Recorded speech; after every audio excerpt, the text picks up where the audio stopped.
Pelanggaran gencatan senjata di Lebanon masih terus dilakukan oleh militer Israel.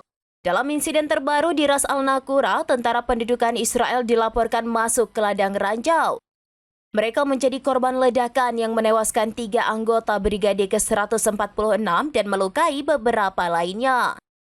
Dikutip dari Tribun News, insiden ini terjadi di tengah patroli militer di daerah yang berbatasan langsung dengan Lebanon. Pesawat tempur Israel juga dilaporkan terbang rendah di atas wilayah Lebanon Selatan. Tindakan itu dianggap melanggar kedaulatan Lebanon dan perjanjian gencatan senjata yang telah disepakati. Selain itu, pasukan Israel dilaporkan memasuki ladang Al-Majidiyah di sektor timur dan menahan 2 warga Lebanon dari keluarga Sinan. Penahanan ini menambah daftar panjang pelanggaran Israel di wilayah tersebut.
Download Tribun X sekarang, menghadirkan lokal menjadi Indonesia.